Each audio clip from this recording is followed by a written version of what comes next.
Hi, guys. Can y'all hear me? Yes. Lauren. Okay, you guys have to see Lauren's shirt. You got your shirts. Oh, it's so cute. Let me see it. And say something so they can see. Can you guys see Lauren? Hold on. Let me see. I'm over here talking. I didn't unmute myself. Hey, girl. Hi, y'all. Hi. Lauren, you're muted. I'm funny. Let's see. So you guys, we're hoping this works still, but Sarah's in Maryland and they have a tornado watch right now. So she was on, she lost power, trying to get her back because I don't have no updates for y'all. So hopefully we can get her in. And Lauren, I got it. Your shirt's so cute. You guys, Lauren got her Desti Bride shirt. She's got the "Don't Talk to Me Until You RSVP" tee on, black with the pink writing, and I'm loving it. I don't even have that one. I need that one myself. I was just thinking I need new shirts too. Let's see. So it looks like Sarah's trying to get back in because we need this. And I don't want to. There she is.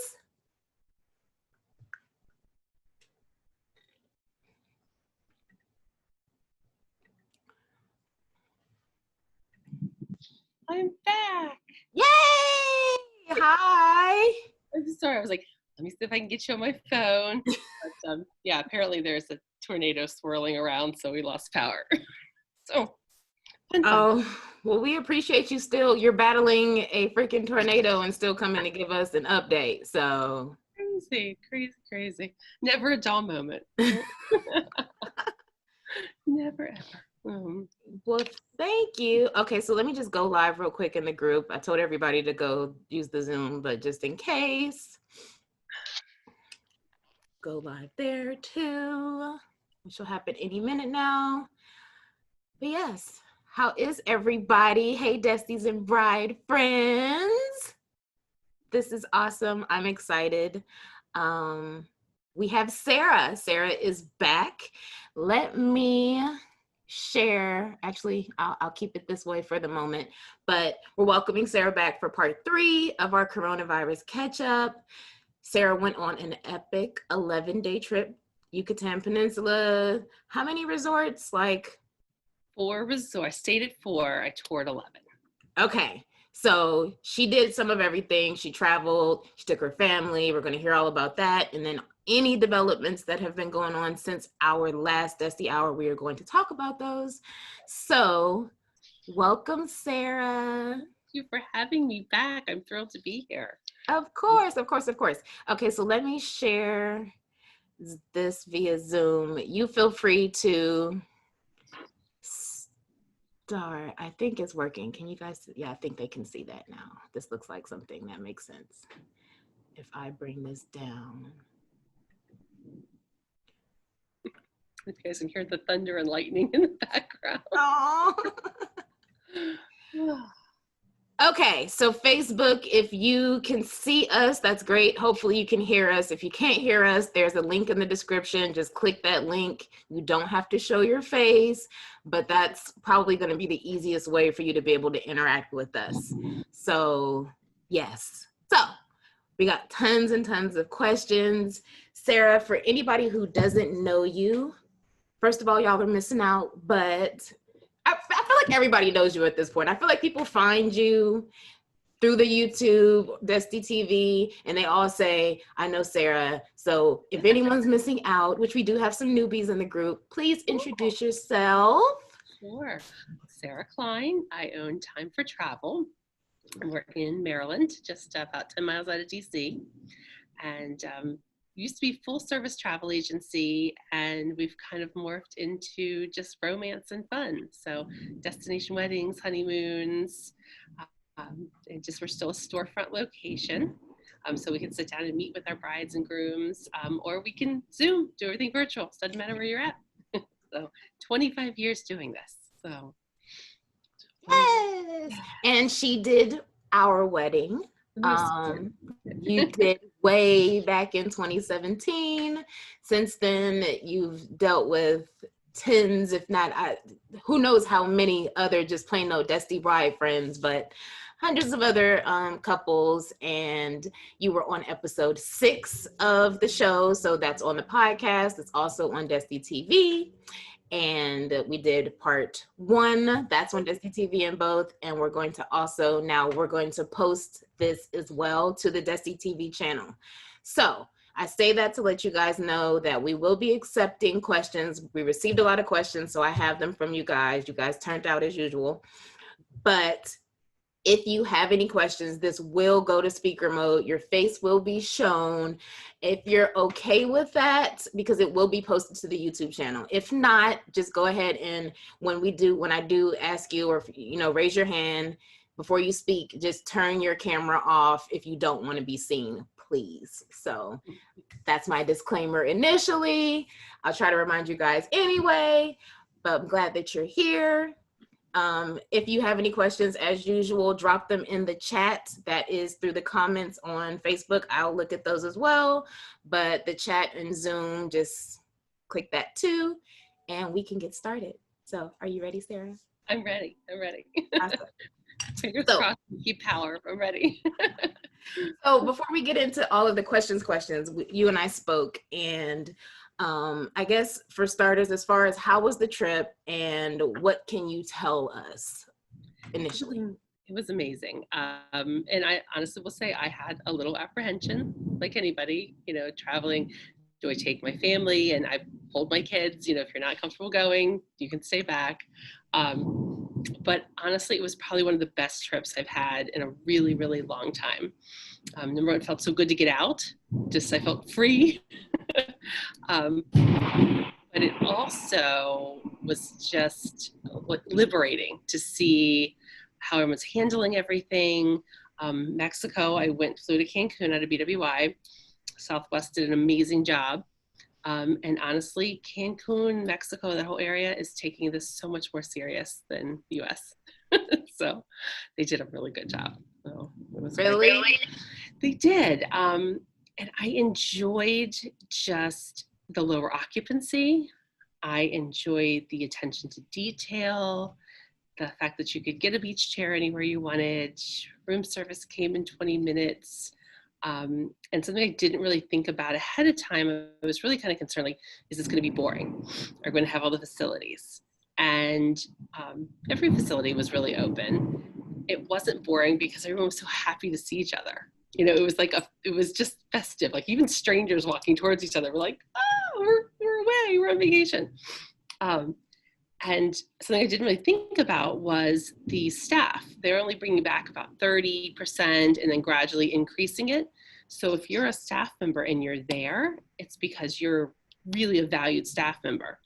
And they were so appreciative to be at work.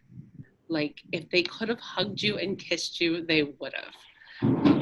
One of the resorts that we walked into, as we got out of the shuttle, they applauded. Like everybody stood in the line and clapped you in. Oh, It was really sweet because I think, that's their livelihood. That's all they've ever known, is working in the hospitality industry. And if people aren't coming, they're bored, they're alone. They've all been at home too. So it was just a beautiful experience. look at that. Actually brings me into, and I think I'm going to actually grab some headphones after I ask you this question so that they can hear you. But one of the fears is like they'll be afraid of Americans, like because we're not necessarily taking it seriously, and some countries are banning us. So you didn't feel that specifically in Mexico, is what you're saying? I didn't feel that so much in Mexico, and I think because they're just, they rely on tourism. And I feel like they have a little bit of a different vibe about it. Just being a bigger country, they have access to medical facilities. But some of these smaller islands in the Caribbean are actually scared of us. And I didn't ever really think about that until someone kind of presented it. Here we come, these nonchalant Americans who just want to go down there and party and lay on the beach and be served. And it's a life or death situation to them, because if they have an outbreak on an island that's only 100 miles wide, this could devastate the island. Certain places, it's in a hospital in Turks and Caicos, has 5 beds. so you get one family is, or 5 intensive care beds or something like that. But just some of these numbers are staggering of what they don't have. So yeah, they're scared to let us in. And so that is definitely true. Okay. So as far as, before we dig too deep into just Mexico specifically, because we have Desti brides that are getting married everywhere. As far as the changes from our last Desti hour that we did. So we can jump in anywhere, but passports, recent developments with resorts and venues, you choose one. And there's been changes since yesterday. So where do I start? We've been trying to keep a list of like who's open, what their protocol is, the process. And we did one yesterday and I reviewed it today before I got on the call, and there's already like 5 things that have changed. So passports are rolling along. That's the really good news, is I have people who applied like 10 days ago and went down and actually picked them up. We've had people who just applied for them normally and are getting them back in like 6-8 weeks. I think a little bit of exception to the rule, but if you need a passport, just go do it, because they are churning them out. So that's great news, because that was a big issue. As far as destinations letting Americans in, Mexico is still definitely the easiest. As of, I think, the middle of this month, the Dominican Republic is going to go to no testing as well. They're just going to have, similar to Mexico, where you fill out a health questionnaire. For the good or bad, their cases are still fairly high. So I think they really just need to do it economically. Then other places like St. Lucia and Antigua are wide open. Actually, St. Lucia has no COVID cases at all. They've been certified as a completely COVID-free destination. Antigua's right behind them. They were actually the first destination to open, and they've actually kept their numbers really low. They're doing great, but they do require testing within a week prior. And it has to be that PCR test, so not the rapid testing. I've had a lot of people reaching out to us, how do we do that? So we have some resources helping people find, testing. And then there's places like Aruba, where I think they've been really under the radar. They opened mid-July. They really haven't been advertising much, which I think makes sense. Mm-hmm. But if you're from certain states, you can actually just go to Aruba and they'll test you when you arrive, which is excellent. So Maryland is one of those states. So, and then other tests, if you are from certain states that do require a test, you can have it ahead of time and submit it and still openly go to Aruba. So how do you find out if your state requires that? The tourist boards have been your best resource. Okay. And I'm just getting all kinds of craziness, like, oh, I read this on Facebook and I read this on, they heard this on a podcast or whatever. You really can't rely on it because it is changing every single day. So your best bet is to go directly to that destination's tourist board site and monitor that every day up until your departure. Because they did originally, some were taking rapid testing. Now, like Jamaica kind of just changed to where it has to be that PCR test. So those, and we're trying to keep up with it for our clients. So if we see something and we know you're traveling, we're going to alert you. But definitely the tourist board is the best way to go. Okay, and just for sake, because I haven't even seen this, and I'm going to look at this too. But so I go on the tourism board, let's say for Jamaica. It will tell me, like, if I'm in Pennsylvania, I need to X, or it will, yeah. Track of the states and everything and going, yep. States listed, absolutely. We were even just reading, Costa Rica has been doing it state by state. Like they were letting in like the Northeast. And then this week they decided to let in like more of the East Coast. So they've been adding a couple states like every few days as the state's numbers come down. So it's even that changing from moment to moment as far as what's required and who they're letting in. But there's certain destinations like Cayman, Curacao, I was just reading, Hawaii, it's still no travel at all.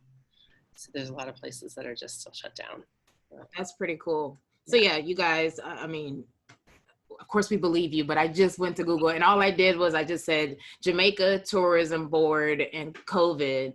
Mm-hmm. You probably don't even need to do all of that. But if you just put in wherever your destination is with tourism board and COVID, I'm pretty confident that's going to happen because it just popped up and I can literally just see it's got travel authorizations, traveler categories, which tests are required.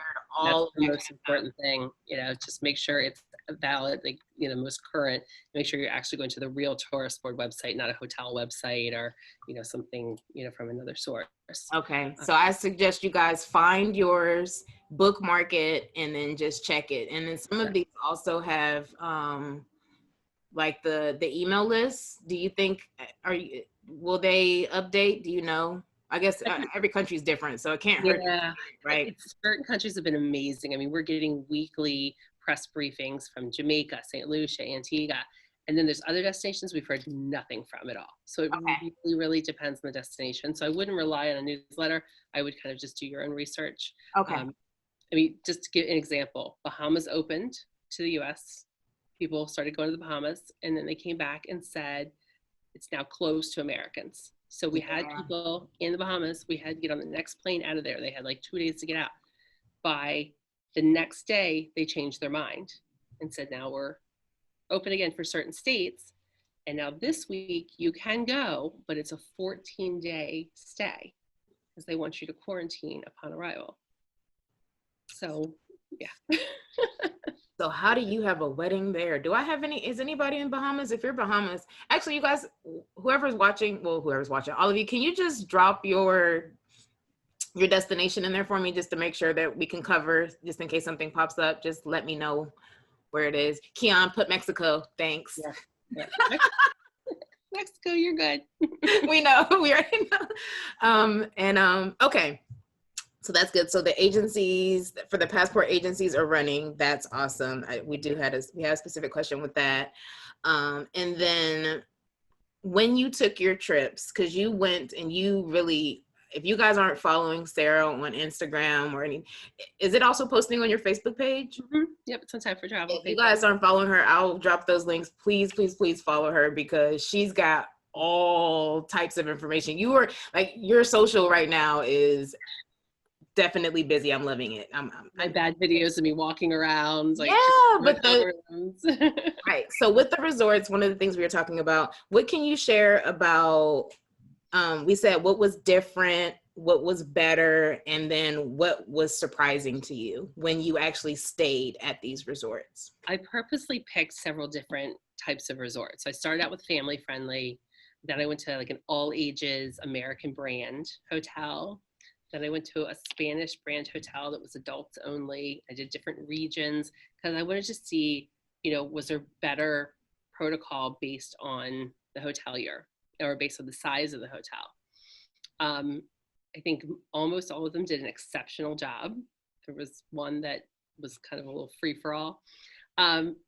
So it depends on the ones that are adults only. I felt great at. I think they were doing an amazing job. The ones the ones that had kids, it was a little harder because it's just hard to control, kids and masks and all that kind of stuff. But overall, I was super impressed. The airport did temperature scans, health checks. The transfer companies, I did 3 different drivers, 3 different companies to see if they were all kind of in line. They all sanitized your feet and your hands. Something they don't have in the US, anytime you enter a major room or a restaurant in Mexico, they clean your feet. You go through a foot washing station with your shoes. Very cool. Wow. If you enter some of the resorts, they have these it looks kind of like an x-ray machine that you would go through at the airport, but it'll spray your body. So you just rotate inside this machine, it sanitizes your whole body. That was really kind of interesting. Where was that? As you enter almost any of the major resorts. At the front door, before you came in, you had to be sanitized head to toe. So if you went out on an excursion or went anywhere and came back, you got sanitized.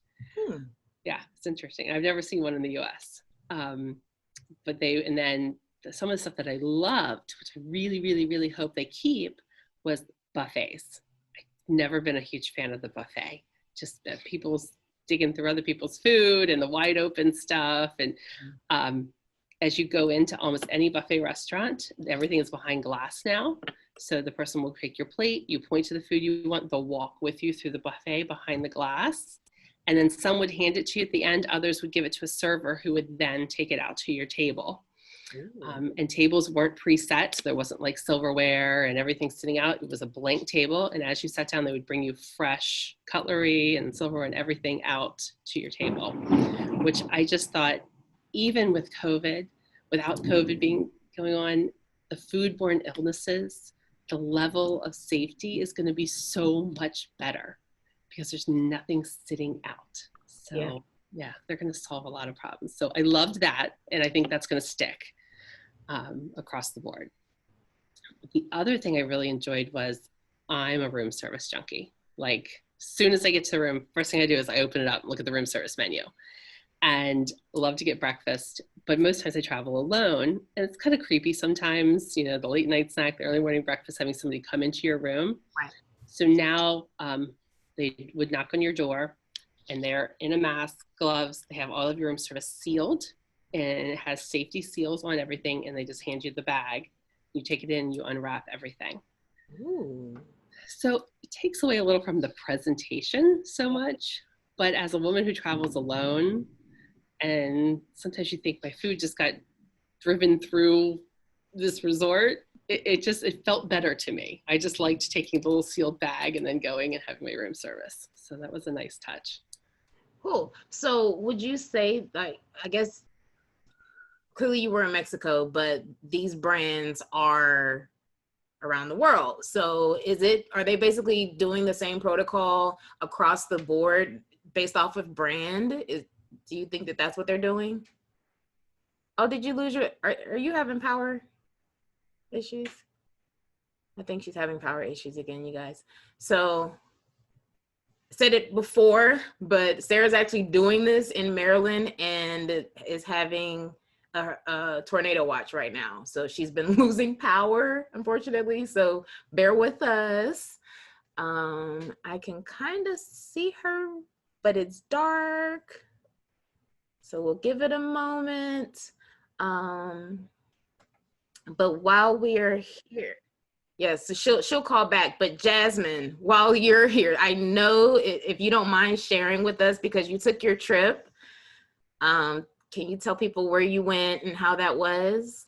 So I went to Punta Cana, and I stayed at an adults only as well, Secrets Cap Cana.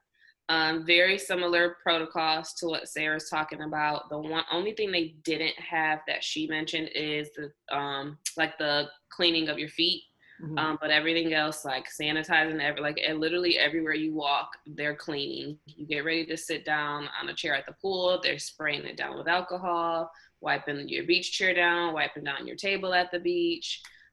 Utensils are like under a UV light. When they come to bring them to your table, they're like wrapped in their like fabric napkin, and they don't touch them. They like pull them from under the light machine with tongs.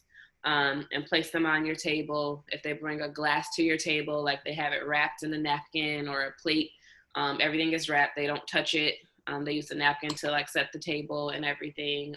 Super clean. Like I felt just as safe there as I do like in my house right now. Like I just felt like free to just roam with like in the joy of just having no mask and feeling completely comfortable and being on vacation. It was a great 4 days. Awesome. And when did you go? We went July 31st. We were supposed to go the 30th, and that's when DR was getting the storm. So our lovely flight got rerouted halfway to Punta Cana. Yeah, that wasn't fun. So yeah, July 31st is when we ended up going down. Okay. How was the flight? Who did you fly with? American. Packed. They are not blocking middle seats. Oh. Yeah. So the rerouted flight, when we got rerouted back to Charlotte, which was where our layover was, that initial flight, we did have an empty middle seat. So it was just my fiance and I in the row. But when they rebooked us on the next flight the following morning, and they rebooked everyone from our flight onto that flight was obviously packed. We did have someone else. We had a kid in our row. He was an unaccompanied minor, so it wasn't like something crazy. But yeah, he was going to visit, like going to his dad's house or something. So he was in our row, which wasn't bad. Like he didn't have to get up and out and anything. But the flights were they were packed. And where were you coming from? Philly. So we did Philly to Charlotte, and then Charlotte to Punta Cana. Our Philly to Charlotte was packed as well. I don't think our rebooking flight to Punta Cana would have been as packed if they didn't like rebook everyone from our flight the day before onto that flight. Like coming back to Philly, it wasn't bad at all. We had space. It was just a row, just the two of us. But yeah. Cool. So remind people of your wedding date. August 7th next year. I just, because he's a slacker with his list and his addresses, I just sent out my portion of the invitation. So people are just getting those yesterday and today. So yeah, that's where we are. That's exciting. We met with the wedding coordinator while we were there. Pretty much got the major stuff situated, did a tasting, all of those type of things. So just the details is really. And you feel good. How do you feel about having your wedding? You've been there. You feel good?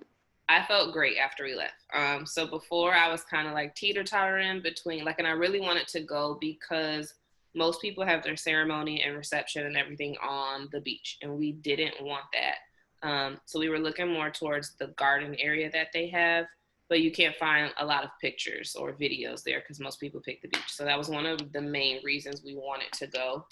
And now we're kind of like in between. Once we went to the beach, like it's not like the super sink your feet in the sand, like there's kind of like hard underneath.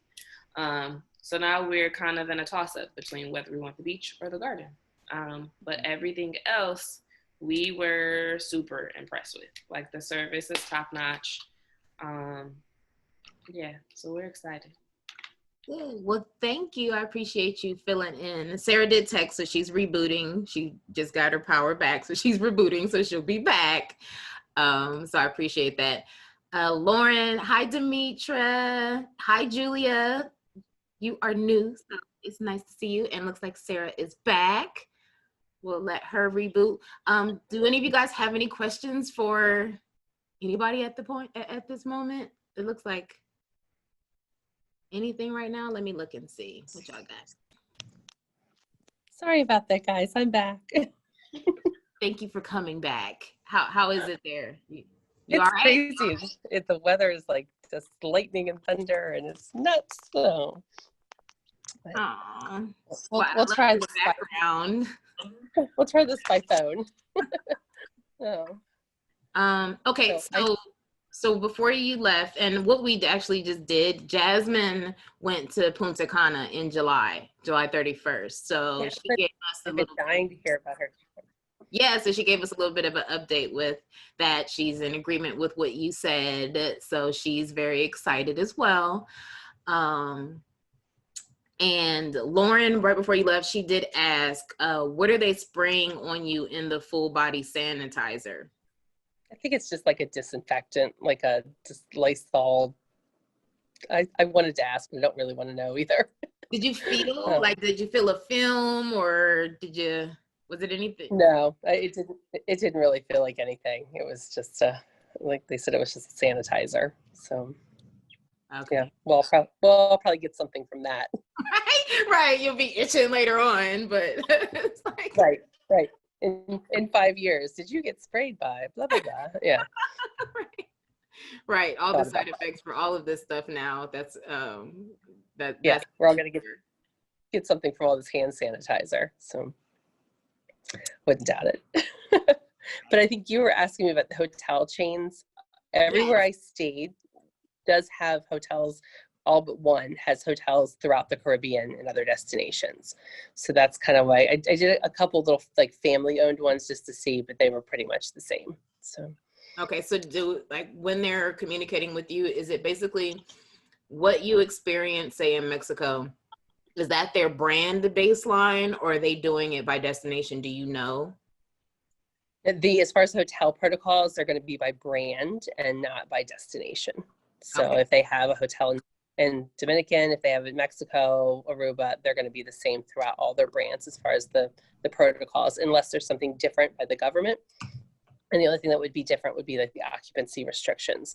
Like some destinations are only allowing 30%, some are up to 50%, but otherwise, as far as the safety and health standards are going to be the same across the board. Okay. And as far as postponements go, how do you have any weddings still for the rest of this year? I'm holding on tight to a couple. I've had a couple for October that decided to get married here and then just kind of make it a celebration.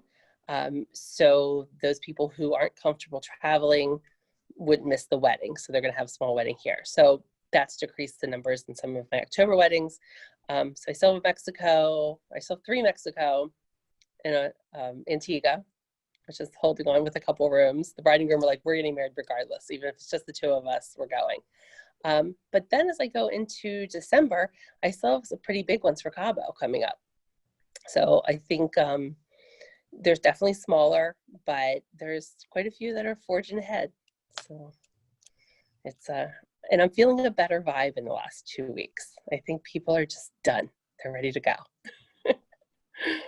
Good. How about sizing?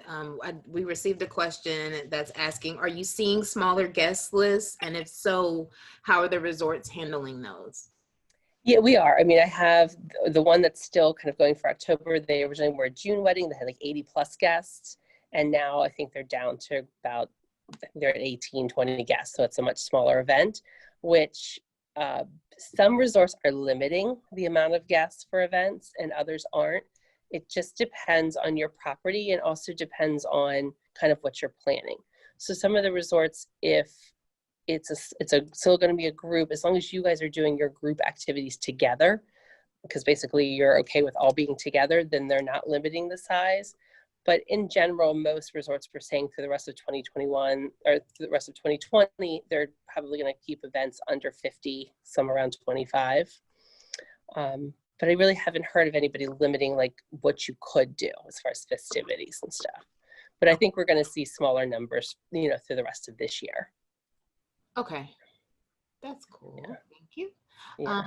So what else do we have?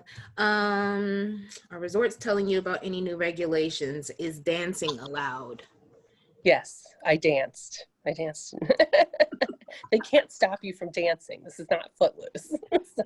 I know like here in Pittsburgh, they are still having, there's limited with the number of guests, but some of these venues, there's no dance floor, there's no, which also I'm finding out kind of makes it difficult for the entertainment spaces, right? So the entertainers or like the DJs, they're kind of losing business because it doesn't really make sense to have a DJ if people can't dance or there's no open bar. And is that the kind of thing that's happening outside of the US as well? Not as much. It just depends on, so sorry, 1 second, Meg. Go the other way, getting in a, excuse me. Okay, bye. It's my dad knocking on my door. Hi, Dad. I can't talk to you right now. Go away. So they're really, I'll give you an example. We were at the Hyatt and they have a brewery and that was open till 11 each night. So after dinner, we all would kind of gravitate to this brewery. So one night they brought in just like a little 3-piece band. And next thing you know, we're all dancing. Like it just went from, we can't just kind of stand here and listen to the music. And then we looked around and went, we're not supposed to be doing this. Because then people are like yelling in each other's faces, trying to talk, and people are dancing together. And I think we all just realized, you know, we have to be responsible. But I understand now why, you know, they don't want the bands and they don't want, you know, to have a DJ, because it does promote everybody being, you know, close to each other and all that. And I could see in a situation where it's a private event, it's just your wedding, totally fine. But if they can't have it in like a public space where there may end up having other people gravitate over, and the next thing you know, you've got, you know, a couple hundred people. So we're not getting any exact guidelines, like they're not kind of blasting out to us, you can't do this, you can't do that. I think a lot of it is more going to be on a case-by-case basis where you're having your event. You know, if you want to have a trio on the beach, they're not going to say no, because this is your own, little event. So it's really just a case by case at this situation, this current environment. So, but I'm not having them like squash anybody's plans and say, no, you can't do that. One of the couples that was going to do kind of like a beach party ended up taking it on a catamaran. So they're rented a private catamaran, and they're going to take their group of about 20 and just do like a sunset sail party to avoid really mixing with other guests. And then that way they have their own event. Oh, that's a good idea. We wanted to do that, not for the specific wedding, but definitely I wanted to do a catamaran for the welcome party. I remember those days. Yeah. So I don't think that was their first plan. I think they really wanted the whole like beach party, but this way they're going to socially distance. They'll just be with their group.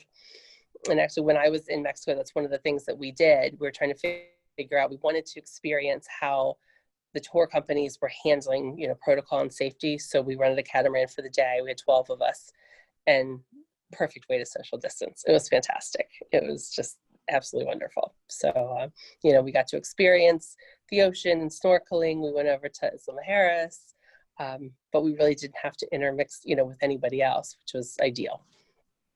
That's cool. And that reminds me of something. So what I've started doing is reaching out to excursions just to kind of see, and it's turning out, it seems like a lot of them are running specials and clearly they want business right now. So have you seen anything or like, what are your recommendations in that space as far as people, sorry, I'm being weird, trying to make the best out of this? Yeah, I think it's just going to take a little bit more planning. Like I said, we were a group of about 12 of us, and we were like, we want to do something. We want to get off the resort. But most destinations, similar to in the US, when you're just out in public, you do have to be masked. If you're shopping or walking around, I noticed everybody, even walking the streets of Cancun, all wore masks out, even outside. Once you're inside the resort, then you just have to wear a mask to enter the resort and to enter the major restaurants. But if you're just kind of, sitting by the pool at the beach, you don't have to. And I thought, so we did the excursion. They are limiting certain excursions, ones where you've got really long bus rides where they would normally take like 40 people all together. They're not doing some of those. They are limiting the amount of people in catamarans. Some of the like adventure tour places weren't necessarily open or working at full occupancy just to kind of keep the amount of people down. But one of the companies we work with, Island Routes, is sending us weekly updates of what the government's allowing, what tours are running, and how many people are allowed on each tour. But pretty much any tour that's out there, we can make it private or smaller. So if you see something you want to do, don't let it discourage you if they're not offering the same tour as they were before, because most of them will offer it sometimes for just, a slightly higher price and make it private just for your group, which honestly in the long run is really nicer. Yeah. And I guess I didn't even realize that you book tours and stuff as well. I didn't even. Yeah, I do. So anything, if we're doing kind of like the whole package, most destinations I've done, I try to at least do a tour or two every time I go anywhere, just so I can say I experienced it. So I can usually make a suggestion and plan a couple things for you off resort, for any of our packages. And we do that a lot for wedding groups. Cool. So we have an anonymous question that says, I'm on the choosing destination stage still. Should I be deciding based on current rules or just ignore them for a 2021 or 2022 wedding? I would ignore them. I think if you're beyond probably summer of 21, then I think, at some point things will go somewhat back to normal. So, would I plan for, say, a destination that's closed or super restrictive right now, for a year plus from now? Absolutely. I wouldn't discount them just because if anything, then they're doing a really good job and they'll be quick to recover once they do open because they've been so restrictive up to this point. So if you were thinking 2020 or early 21, no. So just depends. So we have a short list right now that we're working on, for people from now basically through spring of 21. That's good. Okay. And is it too late to plan a spring, summer 2021 destination wedding, considering how many 2020 couples have moved to 2021? No, but do it now. So, no, I think there's definitely still time, because I think a lot of what I'm running into now with some of my brides that were local is they've now planned it not once, twice, 3 times, and they're like, this 200-person big event at home, I'm now over it. I'm done. Let's just take those 20 to 50 people you love the most and plan to run away, in spring of 21. So we are hearing a lot of that. So if you're thinking now's the time to plan, because the resorts are actually getting full. I have a wedding in March that the resort's almost at 100% occupancy already. Okay. Ooh. Yeah. Okay. So you mentioned how the Bahamas, and I remember this being all the way through in the news, but how the Bahamas just decided to ban Americans for a moment, right? For the Desti brides and, for the couples where that sort of thing happens, that's like a new fear that they're having, that suddenly their whole country, like they've been planning a wedding and then the country says no. What do they do? Like, what happens? What's your advice with that? This has been crazy. I mean, in a million years, I would have never thought that this would be something that could even happen. But, we're working around it. So we've had a couple situations where, if you're planning up to that point, I think now that we've all learned a little bit more, we're going to see signs, so I don't think it's a country's just going to be like, okay, we're closing, but travel insurance is key. I'm still preaching travel insurance. But what a lot of these airlines, and you're probably seeing it in the news, American, Delta, United, are all going to the no change fee policy. Mm-hmm. So they're seeing that in order to recover, people want the security to know that they're going to need to change their ticket. And, who wants to pay $200 a person to change your ticket? So, we're getting that with all of our major airlines, which is awesome. So we always have travel insurance. And if it's a situation where you're going to a destination and destination is closed, that hotel is going to work with you. They're going to change it to a later date, let you use one of their hotels in another destination. So I think there's been a lot of lessons learned. There's been a lot of flexibility, but I think everyone's just wants it to recover bad enough that all these hotels and airlines are going to be fabulous and work with you. So. Okay, yeah, that would be nice. Like, say if that happened, so we stayed at Secret. So if the Secret's in Mexico or something said no, then maybe they would instead let us have it in Costa Rica or something, somewhere else. I'll give you an example. I had a Jamaica wedding, and Jamaica went to required testing towards the end of the summer.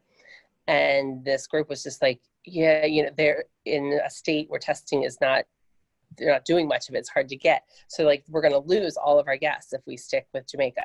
So I went to the hotel. They also have a resort in Mexico. So we moved everything over to Mexico. The hotel just honored the prices, moved the reservations, and now they're all going to Mexico for the event at the same price. And the airlines covered any change fees, and now they don't have to have testing and they can still have their event. So it's been not easy, but we're doing it.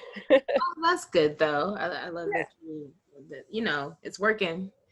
Yeah, we're salvaging stuff everywhere, trying to make it work. Oh. And I think. So you mentioned airlines. Are there any other updates that you can think of as far as interesting things that they're doing right now? That airline was a great revelation. I mean, those are some of the top greediest airlines ever. And for them to come out and say that, I was just like, oh, hell is frozen over. This is amazing. So that's a really good revelation. And I think some of the insurance companies are coming back now, where before they were like, we're not going to cover COVID or cover any reason. Some of them are coming back and just doing the any reason insurance again, which is awesome. We were worried that prices were really going to skyrocket on travel insurance. So some of them come back and now offering travel credit insurance, which is really affordable, like $80 a person. And you get a full travel credit for like a year beyond your date if you can't go. So that's a great investment. and it's for any reason. So some good things. I think some really good things have come out of this. It's just hotels were such high occupancy. The airlines were just rolling along and busy, and there was a lot of kind of greed in the industry. So I think it's made everybody kind of take a step back. And I think as a consumer, people are going to value your business more. You're going to get catered to a little bit more and more flexibility, and the hotels are going to be so happy to have you back. And airlines might start giving some perks again. So I think it's actually a great time to travel or plan travel. Good. Well, I love that. And yeah, I feel like, Delta, I remember when we booked, remember I ended up adding the honeymoon. So I surprised Che with the honeymoon from Mexico to Jamaica. And Delta did us so dirty. Like, it was so crazy. Delta said, okay, you're still going to fly with us, but instead of just going from Mexico home and back, you want to go to Miami, and then you also want to go to Jamaica, you're going to pay. And it was like, it added like close to another $1,000 just with it. I'm like, really? Like, seriously? I'm still using you. I'm not canceling, and I'm doing more travel. Yeah, it was a whole thing. Yeah. So it is. I mean, right before this all happened, I had a $134 ticket, and I just wanted to change it to go a day earlier, and they wanted a $250 change fee on a $134 round trip ticket. Yeah. And it was like, how much sense? So it makes more sense to me to throw this away and buy a new one, a new ticket. And you're talking to a person on the phone, and they're just like, yeah, that's just what the script says. They had lost their human touch, and I think this has brought back a little of the human touch, which is needed. It really is. I mean, not everything is a transaction. Not everything is just computer generated. Sometimes you need a person to actually explain the situation and rationalize what's going on. So I'm optimistic, and I'm almost a little scared too, because we've actually started to get really busy again, because I think people are kind of scared to do it on their own. So they're like, I need a human to navigate all these new rules. Yeah, definitely. I've had a couple of that's actually one of the questions. What is your advice for someone without a travel agent? So if you've already booked and you've booked your wedding and you don't have a travel agent, things clearly have gotten very difficult right now. Is it too late to, like, is it too late to then find a travel agent? No, I mean, if you're not paid in full, because usually once you're paid in full, then it's done. There's not much we can do. If you've just kind of started the process, or you're just under deposit, there's many, many times that I'll come in and start handling it from that point. Because I have, a ton of brides that I've heard from, they're like, I can do this on my own. This is just hotel reservations. This is super easy. And then they get kind of into it, or they hit, someone's not giving them the answer they want, or they can't get a resolution on something. So I have a lot of people kind of come to me mid-process, or my guests are driving me crazy. I need somebody to handle it, and I will come in and pick it up from there. So no, it's never really too late, unless you're, with like 60 days out and it's all paid in full, then you're kind of on your own. But otherwise, we can always jump in and help. Cool. How about pulling back? If your resort just isn't working with you anymore, you did sign a contract, but because of what's been going on, it's just not working anymore, be it because of the number of guests or the regulations, and you just don't want to have a resort wedding anymore, or you want to have it off a venue or something like that. Are you stuck right now? Or what's your advice for that? It's I get that question. I think you've had the question. I never feel stuck. I always seem to be able to find a way to maneuver. There are a few, like we signed a contract for a wedding yesterday, and they said if it's a complete cancellation, then they would have to pay like 20% of the deposit, which was like $800. But, and they were okay with that. So sometimes there is sometimes, if it's a complete cancellation, but most of them, if it's something COVID related, if it's something, where you absolutely can't go, or your numbers have diminished because of COVID, they're going to work with you. If it's just a complete cancellation for no reason, then that's kind of a different story. So, but I don't run into that very often, where it's just like, no, we can't do anything for you. There's usually a workaround. So I've asked you this question twice for part 1 and part 2, and I feel like I know the answer, but I still have to ask. Are there any superstar resorts that you're really excited about? We know you're not going to say which ones are disappointments quite yet, but can you call out any superstars? Yeah, I mean, it's more as far as how they're handling it. I will say like the Playa resort chain, the Hyatts, have been phenomenal. They are just like, if it's COVID related and it can't happen, they've worked tremendous, move mountains for some of my weddings that just either couldn't go or had to change dates. So they're doing a really good job. Another resort chain that I just got to stay at and was blown away were the Palladium properties, or TRS is another one of their hotels. They are offering an insurance. So part of your all-inclusive stay, you get full health insurance. So if you arrived and then found out a couple days in that you were sick, they have a whole quarantine section of the resort that they would let you stay in. They'll cover your medical fees. They'll cover emergency evacuation, hospitalization. They'll cover taking your family back home if you still had to stay and weren't able to travel. It's incredible. I mean, it's like you would be better off staying down there and getting COVID than being in the US.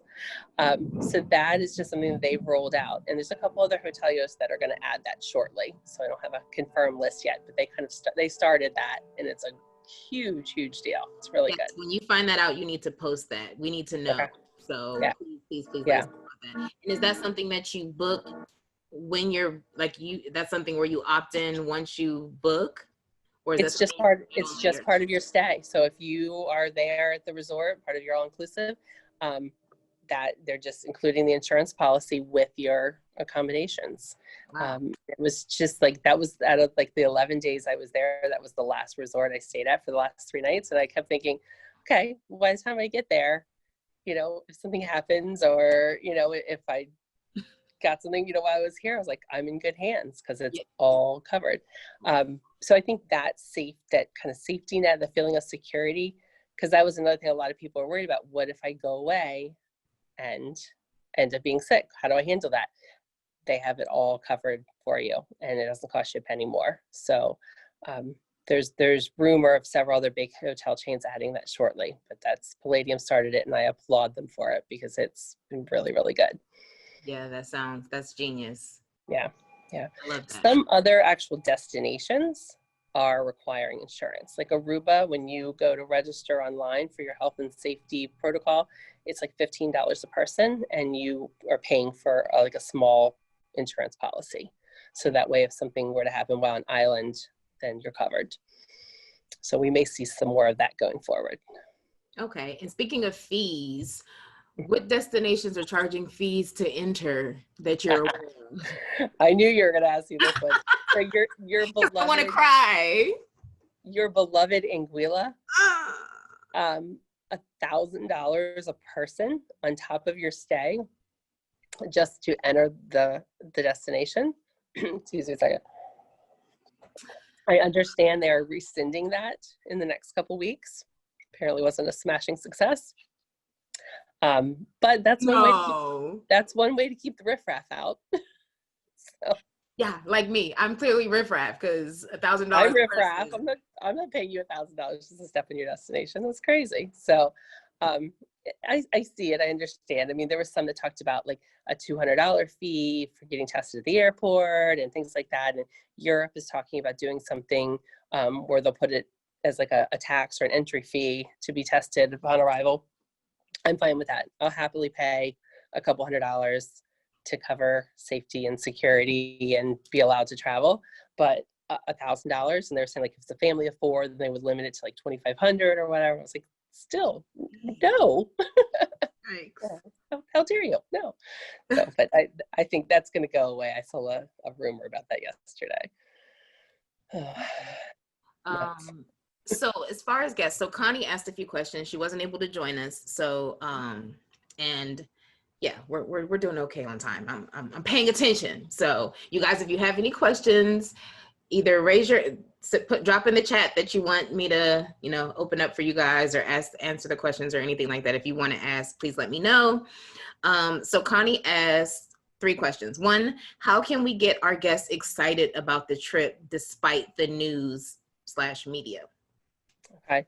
Well, I think a couple things is if you're aren't working with a travel agent, or if travel agent, have them either if they've been there, have them kind of communicate to your guests. Like when I got back from Mexico, all of my upcoming Mexico travelers, I wrote, just a short, like 2-paragraph thing about my experience, how great it was. If they had questions, to reach out to me. And I had several people call me and they're like, just tell me, the honest truth of what you felt, whatever.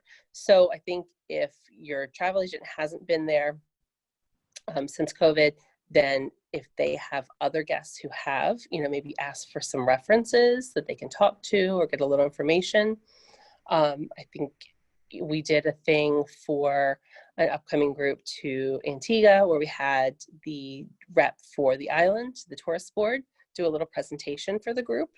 Just kind of walk through safety protocol, what hotels are opening, what they're requiring of the hotels to even be open, what it's like at the airport. I think that put a lot of people at ease.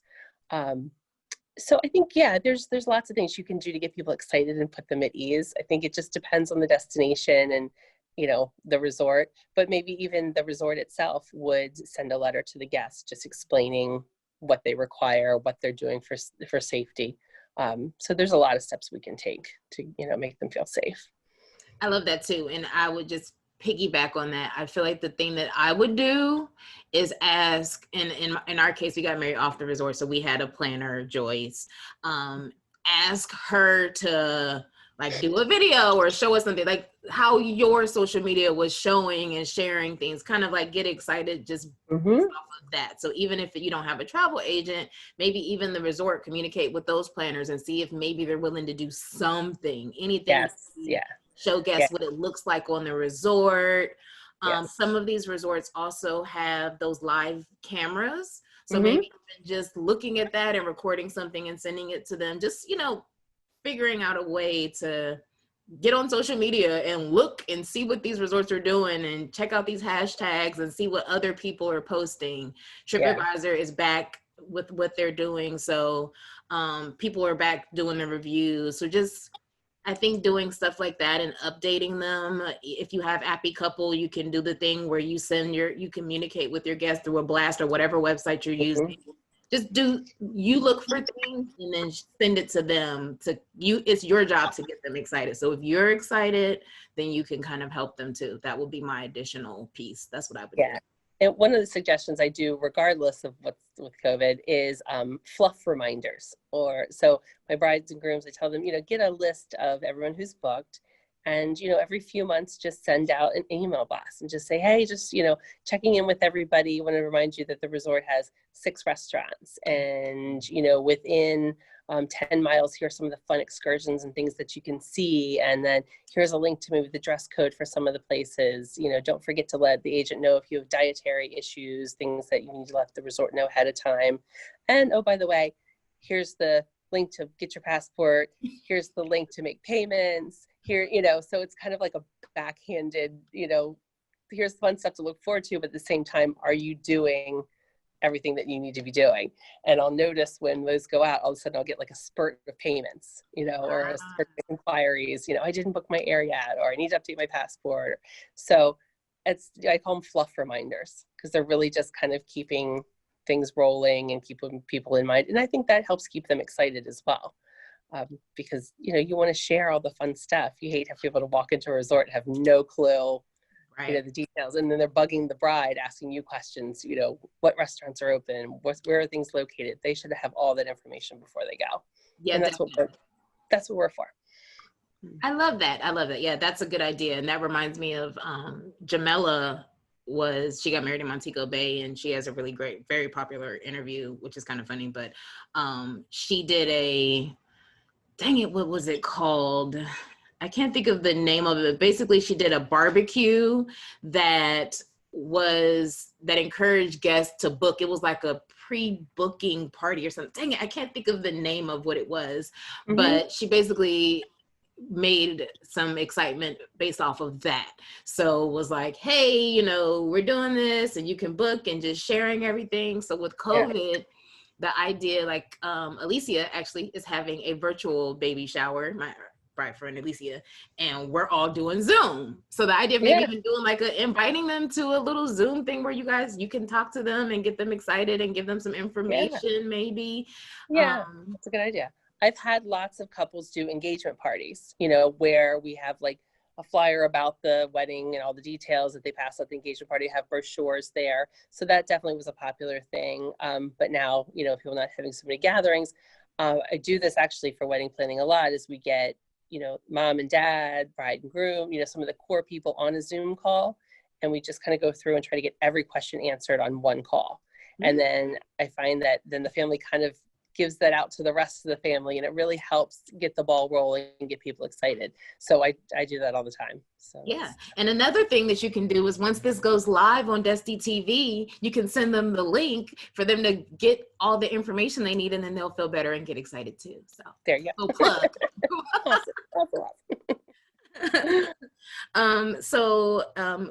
She asked, what are you hearing about these COVID spikes? So do you have anything to add? I know you talked a little bit about that, but let me get my crystal ball out. And, I don't know.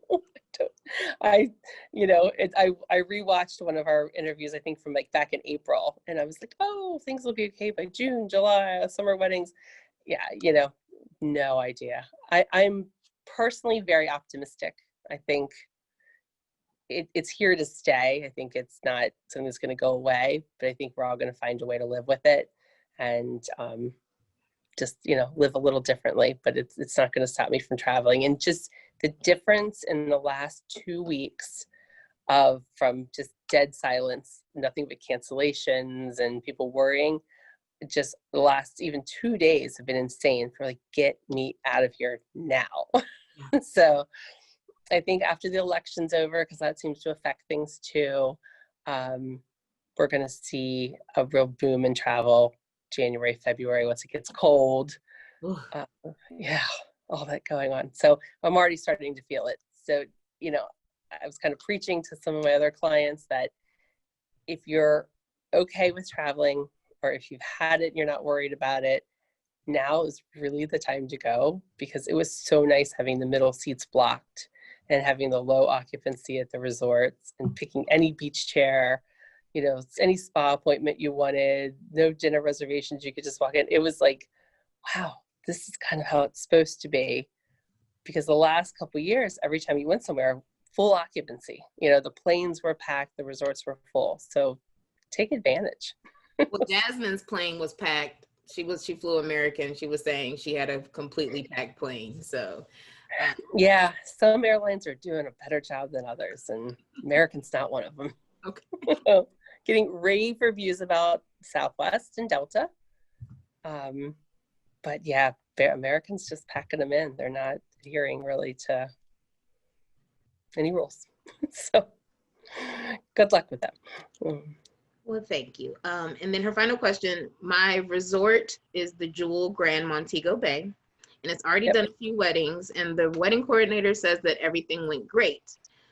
One, what are you hearing about resorts in Jamaica? The process seems pretty good from what I'm hearing. And then I'm going to add on, can you trust what the coordinators are going to say? Because they're not going to say it went bad or it was hard. So right.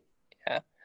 I mean, there really isn't any reason why it would not go well, because they have lower occupancy. So, you know, they're not having as many weddings. They're not dealing with as many people. So really, it's kind of a nice time because you have more of their attention and more space to choose from. You know, there's not another wedding a couple hours later.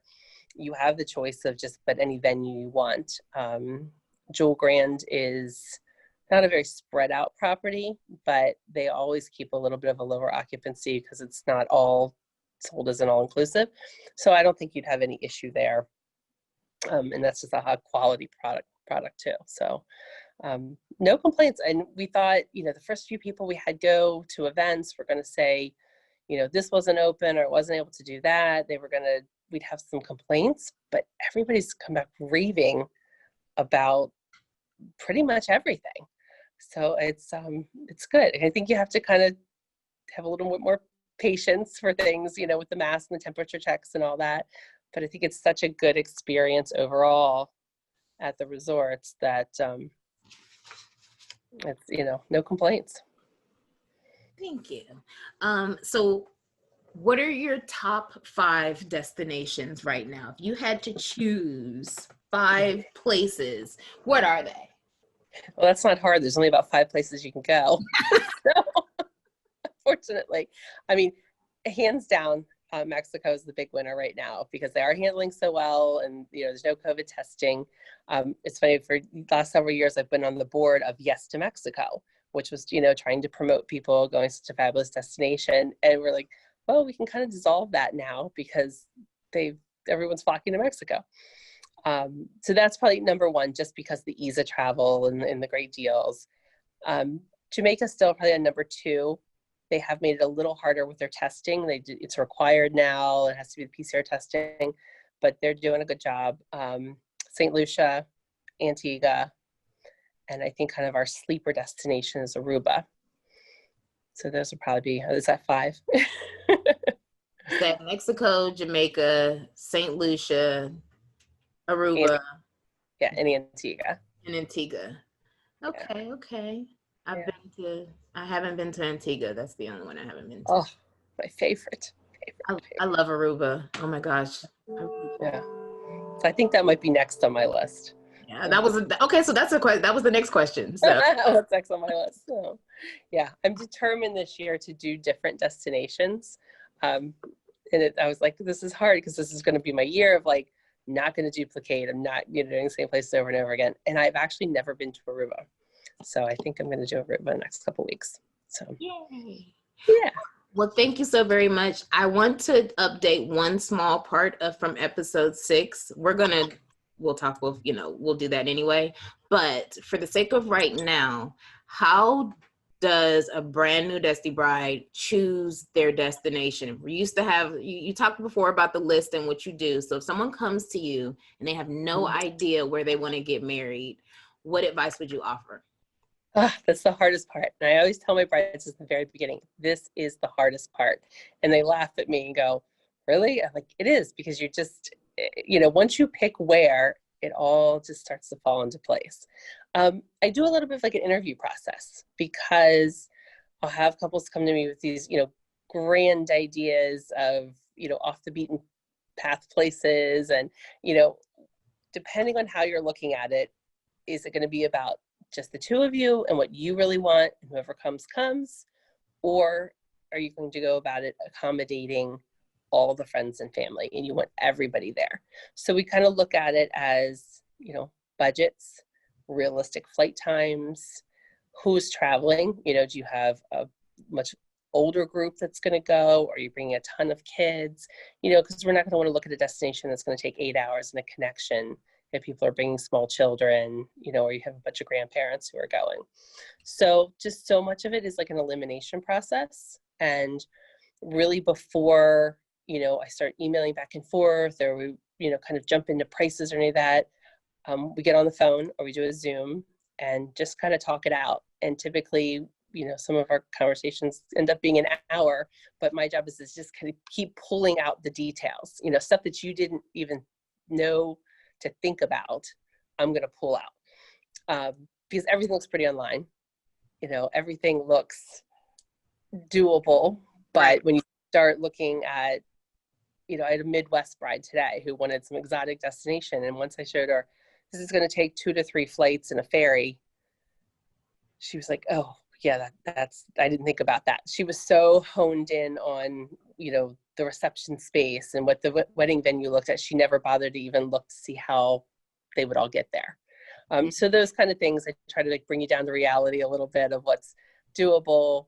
And then I don't really even get into budgets until we get a little further along. It's more, let's hone in on what's realistic to do. And then from there, we can work with your budget based on what type of hotel you're looking for, what you want included, that kind of stuff. So it's a process, but that's my job. Love to do it.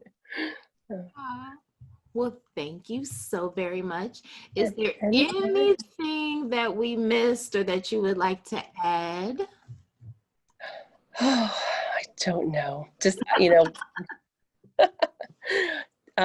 it's ever-changing thing. I mean, I know everyone thinks they can go it alone and, figure it out, but why not use a professional? Don't do your own taxes. Don't cut your own hair. Don't book your own wedding. So reach out to a professional and make sure it's someone that you'll click with. I mean, we're going to be friends for the next year, sometimes 2 years. So that's a process. You want to make sure that professional that you're working with sees your vision, hears you, is accessible, and full-time, this is their passion. That's what they do. Not all travel agents are the same. So, but I just want to thank you for having me. This is always so much fun. Oh, well, thank you. Thank you. It is. I appreciate it. We all appreciate it. And you have to, I mean, you're clearly killing it because everybody's silent and there are no questions. So you guys, clearly, we've done it. So we did it, is my assumption. So. And when you do have questions, you know where to find me. Yes. So if anybody's watching the replay, still drop your questions in the comments. I'll share them with Sarah, and we will get you some answers. So thank you, Sarah. Thank you so much. It was good to see everybody and have a great evening. Oh, tell people how they can find you outside of in the group. So. It's timefortravel.com. Or Instagram, Time for Travel Destination Weddings, or you can just find me through the Desti site. I'm on there, Sarah Kline. She is. Yep. All right, you guys have a great night. And until next time, I'll see you guys in. Great. Yeah. Thank you. Good night. Bye. Thanks, Sarah. Yeah.